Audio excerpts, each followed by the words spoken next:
जय हो श्री सत्यनारायण भगवान की। दोस्तों, आप सभी का मेरे इस YouTube चैनल में हार्दिक स्वागत है।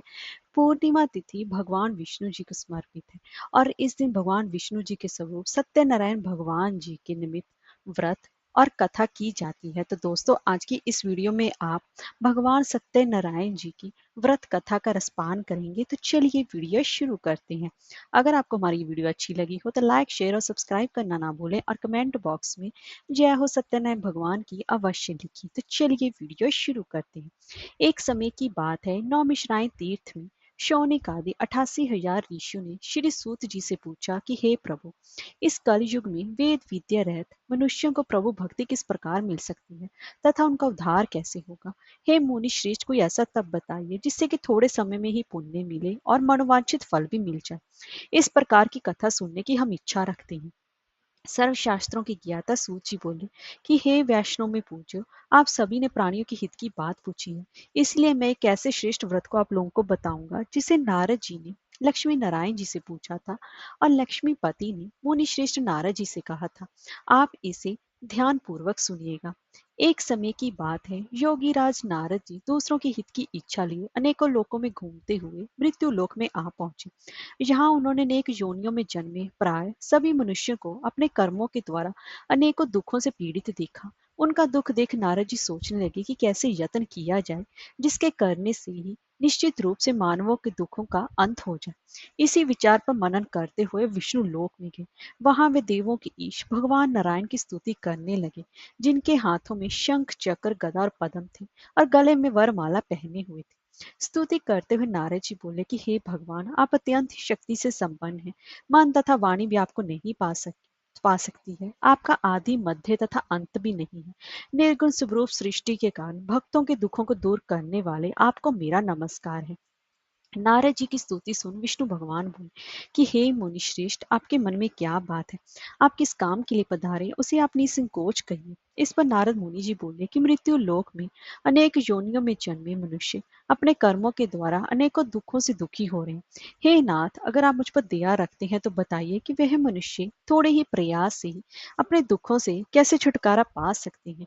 श्री हरि बोले कि हे नारद, मनुष्यों की भलाई के लिए तुमने बहुत ही अच्छी बात पूछी है। जिसके करने से मनुष्य मोह से छूट जाता है, वह बात मैं कहता हूँ, तुम इसे सुनो। स्वर्ग लोक व मृत्यु लोक दोनों में एक दुर्लभ उत्तम व्रत है जो पुण्य देने वाला है। आज प्रेम वश होकर मैं उसे तुमसे कहता हूँ। श्री सत्यनारायण भगवान का यह व्रत अच्छी तरह विधान पूर्वक करके मनुष्य तुरंत ही या सुख भोगकर मरने पर मोक्ष पाता है। श्री हरि जी के वचन सुन नारद जी बोले कि इस व्रत का फल क्या है और उसका विधान क्या है, यह व्रत किसने किया था, इस व्रत को किस दिन करना चाहिए, सभी कुछ विस्तार पूर्वक बताएं। नारद जी की बात सुनकर श्री हरि बोले, दुख व शोक आदि को दूर करने वाला यह व्रत सभी स्थानों पर विजय दिलाने वाला है। मानव को भक्ति व श्रद्धा के साथ शाम को श्री सत्यनारायण जी की पूजा धर्म परायण होकर ब्राह्मणों व बंधुओं के साथ करनी चाहिए। भक्ति भाव से नवेद, केले का फल, घी, दूध और गेहूं का आटा स्वायल है। गेहूं के स्थान पर साठी का आटा, शक्कर तथा गुड़ लेकर वे सभी भक्ष्य योग्य पदार्थों को मिलाकर भगवान को भोग लगाएं। ब्राह्मणों सहित बंधु बांधवों को भी भोजन कराएं। उसके बाद स्वयं भोजन करना चाहिए। भजन कीर्तन के साथ भगवान की भक्ति में लीन हो जाए। इस तरह से सत्यनारायण भगवान का यह व्रत करने पर मनुष्य की सारी इच्छाएं निश्चित रूप से पूरी होती हैं। इस कली काल अर्थात कलयुग में मृत्यु लोक में मोक्ष का यही एक सरल उपाय बताया गया है। तब आगे सूत जी बोले कि हे ऋषियों, जिसने पहले समय इस व्रत को किया था उसका इतिहास कहता हूँ, ध्यान पूर्वक सुनना। सुंदर काशीपुरी नगरी में एक अत्यंत ही निर्धन ब्राह्मण रहता था। भूख प्यास से परेशान वह धरती पर घूमता रहता था। ब्राह्मणों से प्रेम करने वाले भगवान ने एक दिन ब्राह्मण का वेश धारण कर उसके पास जाकर पूछा कि हे विप्र, तुम नित्य ही दुखी होकर इस पृथ्वी पर क्यों घूमते हो? दीन ब्राह्मण बोला, मैं निर्धन ब्राह्मण हूँ, भिक्षा के लिए धरती पर घूमता हूँ। हे भगवान, यदि आप इसका कोई उपाय जानते हो तो बताइए। वृद्ध ब्राह्मण कहता है कि सत्यनारायण भगवान मनोवांछित फल देने वाले हैं, इसीलिए तुम उनका पूजन करो। इसे करने से मनुष्य सभी दुखों से मुक्त हो जाता है। वृद्ध ब्राह्मण बनकर आए सत्यनारायण भगवान उस निर्धन ब्राह्मण को व्रत का सारा विधान बताकर अंतर ध्यान हो गए। ब्राह्मण मन ही मन सोचने लगा कि जिस व्रत को वृद्ध ब्राह्मण करने को कहकर गए हैं, मैं उसे जरूर करूंगा। यह निश्चय करने के बाद उसे रात में नींद भी नहीं आई और वह सवेरे उठकर सत्यनारायण भगवान के व्रत का निश्चय कर भिक्षा के लिए चला गया। उस दिन निर्धन ब्राह्मण को भिक्षा में बहुत सारा धन भी मिला, जिससे उसने बंधु बांधवों के साथ मिलकर श्री सत्यनारायण भगवान का व्रत संपन्न किया। भगवान सत्यनारायण का व्रत संपन्न करने के बाद वह निर्धन ब्राह्मण सभी दुखों से छूट गया और अनेक प्रकार की संपत्तियों से युक्त हो गया। उसी समय से यह ब्राह्मण हर माह इस व्रत को करने लगा। इस तरह से सत्यनारायण भगवान के व्रत को जो भी मनुष्य करेगा वह सभी प्रकार के पापों से छूटकर मोक्ष को प्राप्त होगा। जो मनुष्य इस व्रत को करेगा वह भी सभी दुखों से मुक्त हो जाएगा। सूत जी बोले कि इस तरह से नारद जी से नारायण जी का कहा हुआ श्री सत्यनारायण व्रत को मैंने तुमसे कहा। हे विप्रो, अब मैं और क्या कहूँ। ऋषि बोले कि हे मुनिवर, संसार में उस विपर से सुनकर और किस किसने इस व्रत को किया, हम सब इस बात को सुनना चाहते हैं। इसके लिए हमारे मन में श्रद्धा का भाव है। सूत जी बोले कि हे मुनियों, जिस जिसने इस व्रत को किया है वह सब सुनो। एक समय वही विपर धन व ऐश्वर्य के अनुसार अपने बंधु बांधवों के साथ इस व्रत को करने को तैयार हुआ। उसी समय एक लकड़ी बेचने वाला बूढ़ा आदमी आया और लकड़ियां बाहर रखकर अंदर ब्राह्मण के घर में गया। प्यास से दुखी वह लकड़हारा उनको व्रत करते देखकर विपर को नमस्कार कर पूछने लगा कि आप ये क्या कर रही हैं तथा इसे करने से क्या फल मिल गया, कृपया मुझे भी बताएं। ब्राह्मण ने कहा कि सब मनोकामनाओं को पूर्ण करने वाला यह सत्यनारायण भगवान का व्रत है। इनकी कृपा से ही मेरे घर में धन धान्य आदि की वृद्धि हुई है। विपर से सत्यनारायण भगवान के व्रत के बारे में जानकर लकड़हारा बहुत ही ज्यादा प्रसन्न हुआ। चरनामत लेकर वह प्रसाद खाने के बाद वह अपने घर गया। लकड़हारे ने अपने मन में संकल्प किया कि आज लकड़ी बेचने से जो धन मिलेगा उसी से श्री सत्यनारायण भगवान का उत्तम व्रत करूंगा। मन में इस विचार को ले बूढ़ा आदमी सिर पर लकड़ियां रखकर उस नगर में बेचने गया जहाँ धनी लोग ज्यादा रहते थे। उस नगर में उसे अपनी लकड़ियों का दाम पहले से 4 गुना अधिक मिला। बूढ़ा प्रसन्नता के साथ दाम लेकर केले, शक्कर, घी, दूध, दही और गेहूं का आटा ले और सत्यनारायण भगवान के व्रत की अन्य सामग्रियां लेकर अपने घर गया। वहां उसने अपने बंधु बांधवों को बुलाकर विधि विधान से सत्यनारायण भगवान का पूजन और व्रत किया। इस व्रत के प्रभाव से बूढ़ा लकड़हारा धन पुत्र आदि से युक्त होकर संसार के समस्त सुख भोग कर अंत में बैकुंठ धाम चला गया। तब आगे सूत जी बोले कि हे श्रेष्ठ मुनियों, वह आगे की कथा कहता हूँ। पहले समय में उल्का मुख नाम का एक बुद्धिमान राजा था। वह सत्य वक्ता जितेंद्रिय था। प्रतिदिन देव स्थानों पर जाता और निर्धनों को धन देकर उनके कष्ट दूर करता था। उसकी पत्नी कमल के समान मुख वाली तथा सती साध्वी थी। भद्रशिला नदी के तट पर उन दोनों ने श्री सत्यनारायण भगवान का व्रत किया। उसी समय साधु नाम का एक वैश्य आया। उसके पास व्यापार करने के लिए बहुत सा धन भी था। राजा को व्रत करते देखकर वह विनय के साथ पूछने लगा कि हे राजन, भक्ति भाव से पूर्ण होकर आप ये क्या कर रहे हैं?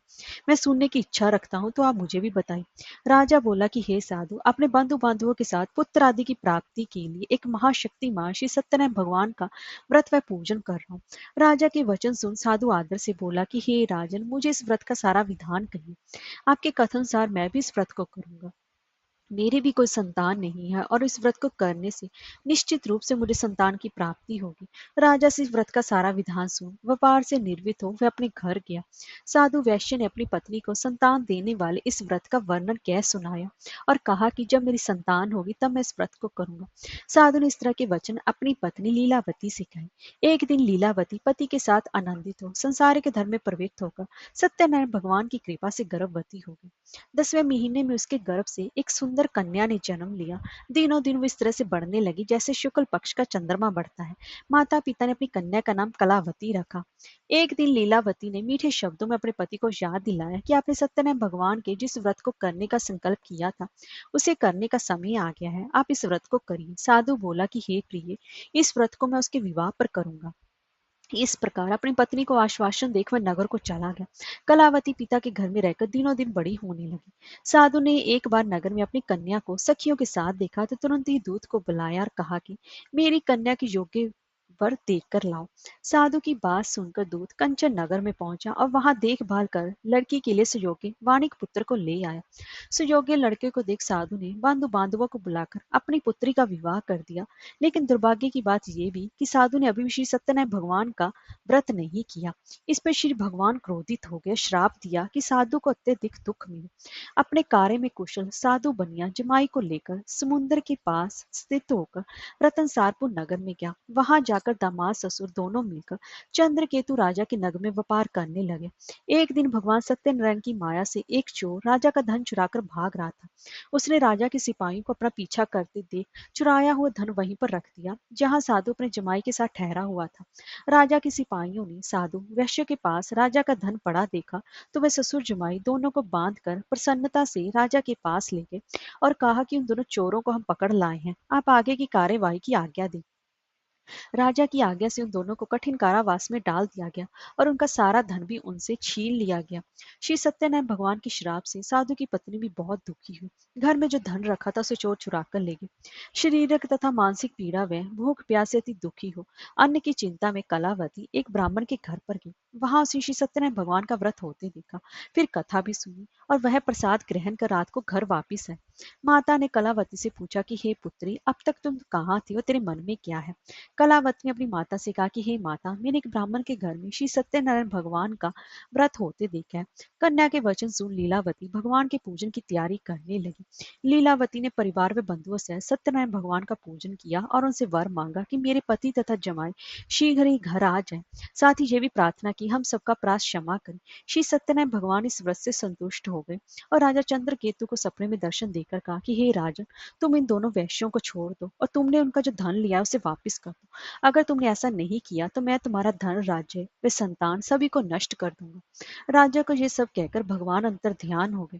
प्रातःकाल सभा में राजा ने अपना सपना सुनाया और फिर बोले कि वाणिक पुत्रों को कैद से मुक्त कर सभा में लाओ। दोनों ने आते ही राजा को प्रणाम किया।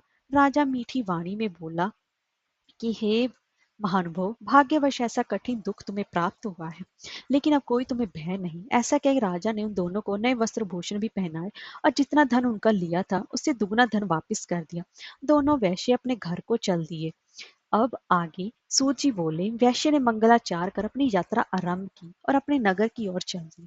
उनके थोड़ी दूर जाने पर एक दंडी वेशधारी श्री सत्यनारायण जी ने उनसे पूछा कि हे साधु, तेरी नाव में क्या है। अभिवानी वाणिक हंसता हुआ बोला कि हे दंडी, आप क्यों पूछते हो, क्या धन लेने की इच्छा है।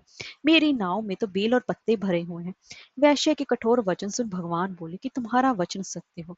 दंडी ऐसे वचन कहकर वहां से दूर चले गए। कुछ दूर जाकर समुद्र के किनारे बैठ गए। दंडी के जाने के बाद साधु वैश्य ने नित्य क्रिया के पश्चात नाव को ऊंची उठते देखकर अचंबा माना और नाव में बेल पत्ते आदि देखकर वह मूर्छित होकर जमीन पर गिर पड़ा। मूर्छा खुलने पर वह अत्यंत शोक में डूब गया। तब उसका दामाद बोला कि आप शोक ना मनाएं, ये दंडी का शाप है, इसलिए हमें उनकी शरण में जाना चाहिए, तभी हमारी मनोकामना पूरी होगी। दामाद की बात सुनकर वह दंडी के पास पहुंचा और अत्यंत ही भक्ति भाव से नमस्कार करके बोला, मैंने आपसे जो जो असत्य वचन कहे थे उनके लिए मुझे क्षमा दे। ऐसा कहकर वह महान शोकातुर हो रोने लगा। तब दंडी भगवान बोले कि हे वाणिक पुत्र, मेरी आज्ञा से बार बार तुम्हें दुख प्राप्त हुआ है, तो मेरी पूजा से विमुख हुआ। साधु बोला कि हे भगवान, आपकी माया से तो ब्रह्मा आदि देवता भी आपके रूप को नहीं जानते, तब मैं ज्ञानी कैसे जान सकता हूँ। आप प्रसन्न होइए, अब मैं समर्था के अनुसार आपकी पूजा करूंगा। मेरी रक्षा करो और पहले के समान ही नौका में धन भर दो।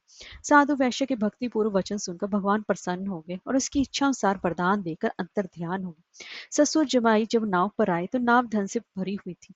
फिर वहीं अपने अन्य साथियों के साथ सत्यनारायण भगवान का पूजन कर अपने नगर को चल दिए। जब नगर के नजदीक पहुंचे तो दूत को घर पर खबर करने के लिए भेज दिया। दूत साधु की पत्नी को प्रणाम कर कहता है कि मालिक अपने दामाद सहित नगर के निकट आ गई हैं। दूत की बात सुनकर साधु की पत्नी लीलावती ने बड़े हर्ष के साथ श्री सत्यनारायण भगवान का पूजन कर अपनी पुत्री कलावती से कहा कि मैं अपने पति के दर्शन को जाती हूँ, तो कार्य पूर्ण कर शीघ्र आ जा। माता के ऐसे वचन सुन कलावती जल्दी में प्रसाद छोड़ अपने पति के पास चली गई। प्रसाद की अवज्ञा के कारण श्री सत्यनारायण भगवान रुष्ट हो गए और नाव सहित उसके पति को पानी में डुबो दिया। कलावती अपने पति को वहां पर ना पाकर रोती हुई जमीन पर गिर गई। नौका को डूबा हुआ देख वे कन्या को रोता देख साधु दुखी होकर बोला कि हे प्रभु, मुझसे तथा मेरे परिवार से जो भूल हुई है उसे क्षमा करें। साधु के दीन वचन सुनकर श्री सत्यनारायण भगवान प्रसन्न हो गए और आकाशवाणी हुई कि हे साधु, तेरी कन्या मेरे प्रसाद को छोड़कर आई है। उसका पति इसीलिए अदृश्य हुआ है। यदि वह घर जाकर प्रसाद खाकर लौटती है तो इसे इसका पति अवश्य मिलेगा। ऐसी आकाशवाणी सुनकर कलावती घर पहुंचकर प्रसाद ग्रहण करती है और फिर आकर अपने पति के दर्शन करती है। उसके बाद साधु अपने बंधु बांधवों से श्री सत्यनारायण भगवान का विधि विधान से पूजन करता है तथा इस लोक में सुख भोगकर अंत में वह स्वर्ग लोक को जाता है। तब आगे सूत जी बोले कि हे ऋषियों, अब मैं एक और भी कथा सुनाता हूँ, उसे भी तुम ध्यान पूर्वक सुन। प्रजापाल में लीन तुंग ध्वज नाम का एक राजा था। उसने भगवान का प्रसाद त्यागकर बहुत ही दुख माना। एक बार वन में जाकर वन्य पशुओं को मारकर वह बड़ के पेड़ के नीचे आया। वहां उसने ग्वालों को भक्ति भाव से अपने बंधुओं से सत्यनारायण भगवान का पूजन करते देखा। अभिमानवश राजा ने उन्हें देखकर भी पूजा स्थान में नहीं गया और ना ही उसने भगवान को नमस्कार किया। ग्वालों ने राजा को प्रसाद दिया, लेकिन उसने वह प्रसाद नहीं खाया और प्रसाद को वहीं छोड़कर अपने नगर को चला गया। जब वह अपने नगर में पहुंचा तो वहां सब कुछ तहस नहस हुआ पाया, तो वह शीघ्र ही समझ गया कि यह सब भगवान ने ही किया है। वह दोबारा ग्वालों के पास पहुंचा और विधि पूर्वक पूजा करके प्रसाद खाया, तो श्री सत्यनारायण भगवान की कृपा से सब कुछ पहले जैसा ही हो गया। दीर्घ काल तक सुख भोगने के बाद मरणोपरांत उसे स्वर्ग लोक की प्राप्ति हुई। जो मनुष्य परम दुर्लभ इस व्रत को करेगा तो भगवान सत्यनारायण की अनुकंपा से उसे धन धान्य की प्राप्ति होगी। निर्धन धनी हो जाता है और भय मुक्त हो जीवन जीता है। संतानहीन मनुष्य को संतान सुख मिलता है और सारे मनोरथ पूर्ण होने पर मानव अंत काल में बैकुंठ धाम को जाता है। सूत जी बोले कि जिन्होंने पहले इस व्रत को किया, अब उनके दूसरे जन्म की कथा कहता हूँ। वृद्ध शतानंद ब्राह्मण ने सुदामा का जन्म लेकर मोक्ष की प्राप्ति की। लकड़हारे ने अगले जन्म में निषाद बनकर मोक्ष प्राप्त किया। उल्कामुख नाम का राजा दशरथ होकर बैकुंठ को गए। साधु नाम के वैश्य ने मोर ध्वज बनकर अपने पुत्र को आरे से चीरकर मोक्ष पाया। महाराज तुंग ध्वज ने स्वयंभू होकर भगवान में भक्ति युक्त होकर कर्म कर मोक्ष की प्राप्ति की। जय हो श्री सत्यनारायण भगवान जी की।